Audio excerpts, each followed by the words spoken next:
Hello, everyone. Welcome to the Rochford Files. And this is your host, Andrew Rochford, here on a nice calm before the storm Monday. It's nice. A little extended 3-day weekend for me here.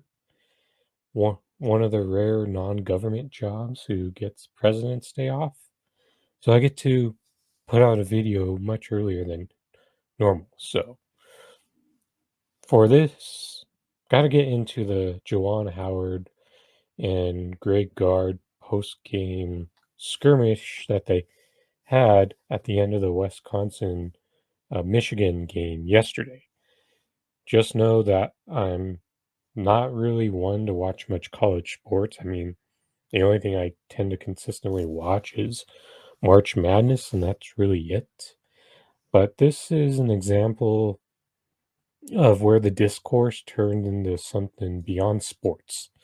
So I think that's the normal rule for covering a routine sports instance on my show is when it crosses that line threshold of just going beyond regular sports, when you can look at the discourse and you can tell people's biases right off the bat.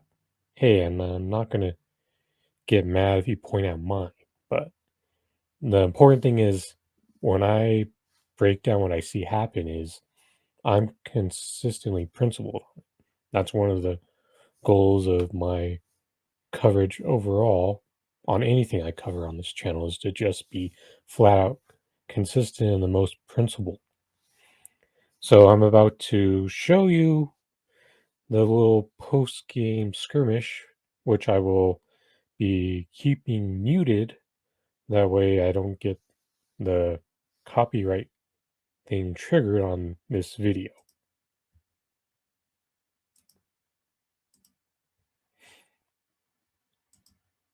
And that'll be up in just a moment.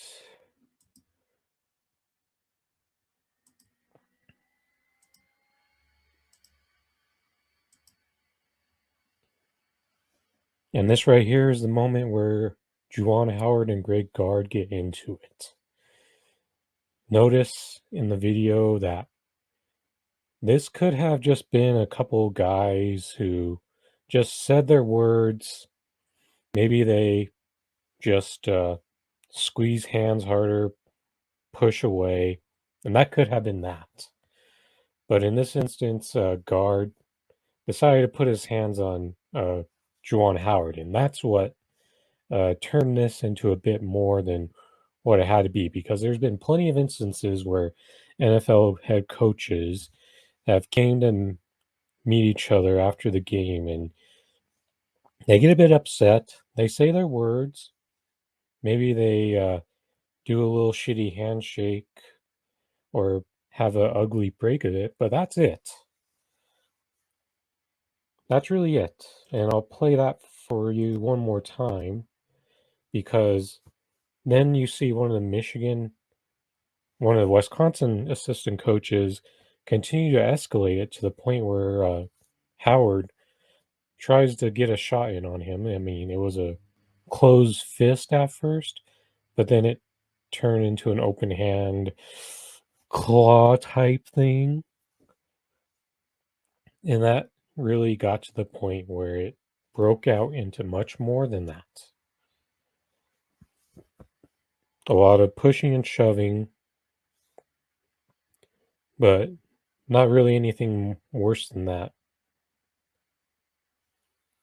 But the thing is, there's a lot of discourse going on right now of the overreactions here with this Juwan Howard instance. I mean, is this a unique situation? Somewhat, yes.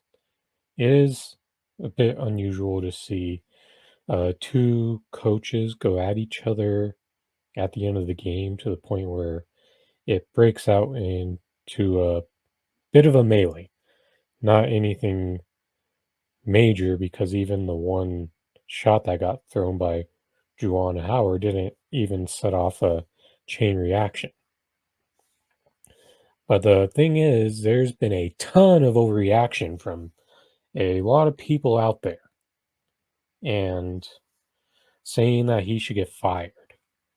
And I'm of the camp that no, he shouldn't get fired for this. I mean, there's not even been a precedent, hardly a precedent of coaches getting fired over moments where they cross the line and get a bit physical. I mean, you have to go back several years before you see a coach get fired for getting too aggressive with their own players, let alone going after someone else. Hell, there's even been coaches who haven't been suspended for their off-field issues in the NCAA, and you finally want to make Juwan Howard the example? And for the people who it's exposing their bias because how many of them were consistent enough to have that same energy for someone else? Then when you get into it as well, then I just think however, if you somehow show that you consistently believe coaches should be fired because they should be held to a higher standard, then you're just uh, being too unreasonable because let's be honest, I know when it comes down to it, Juwan Howard is going to get suspended. But the thing is, there's several other coaches who should have been suspended for this as well in the past. But so many of those coaches got off scot-free and they're waiting to and a moment like this was perfect for them to make an example of Juwan Howard. At the same time, this isn't the first time that Juwan Howard has let his emotions get the best of him. But I think that's partly an ego thing for him. Do I think someone like him who had a really long NBA career tried to work his way up to an NBA coaching job in the Heat organization, then having to go down to Michigan to improve his chances of getting that future head coaching job? Does that play a factor in the way that he may behave as a head coach? Yes, I do think that. But at the same time, I do think this has to lead into a larger discussion of why are we making college athletes go through this forced ritual of the handshake line? Because personally, for me, I do not think that handshake lines are a reflection of whether someone has good sportsmanship or not. When we look at like professional sports, especially NBA and the NFL, players go handshake the guys that they want to go handshake after the game. And there's certain games where in the NBA, pretty much both teams walk off and hardly anyone shakes hands, and it's not a big deal there. And I think that it wouldn't be a big deal if we stopped doing that in college. Hell, even high school, I don't even think we should require the handshake line because I think that sportsmanship is better when it isn't a forced performative aspect and when it's genuine and natural. Do I think that kid it's okay to show like children who are just beginning to play sports a ritual to get them to understand a basic concept? Yeah, it's fine, but I think eventually you have to let adults grow into uh, having good sportsmanship in their own way, and sometimes just having to calm down and avoid instances like that would be example because look if the NCAA no longer hadn't required post-game handshakes for years, guess what? The worst of this is just a couple of coaches trading shots at each other in the media. That would really be all it is, because in the at least in NBA, you don't see coaches handshake all the time. They'll wave at each other a lot of the times. And maybe they would have said words from a distance, but it wouldn't have they would have had the distance to prevent that from escalating into anything ugly other than maybe just a couple guys standing around it and shouting at each other.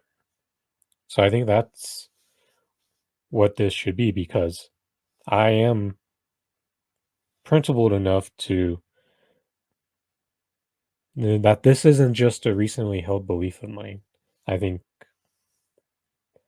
that sportsmanship is better when it's not forced, and I do think that a lot of college athletes are already basically adults, and I don't and I know that the fragility of some people, oh, it's tradition. Well, things are changing and evolving. I mean, athletes are finally getting to have the ability to um, get endorsements off of their image and likeness, and the game could evolve in this way as well. But to show you, however, one instance of a similar thing where college coach did get fired was Woody Hayes, and just to prove how, and I'm about to show that clip as well.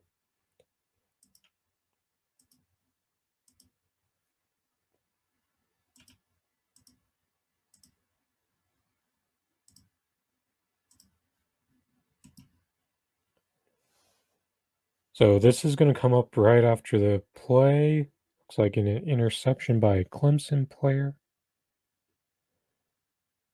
And then there's Ohio State Buckeyes coach Woody Hayes trying to step in. I'm not sure what precipitated it, but what we do know happened is this is the example that gets used to try to get that those people are using to get Coach Howard fired. But since I have consistent principles on this, he shouldn't have been fired either. And in NCAA really has to come up with a future consistent principle on how they handle punishments for coaches, because too often they don't get punished. And we know that whatever happens to Juwan Howard is definitely going to be one where it goes the extreme hard line in the way that they don't normally do it in.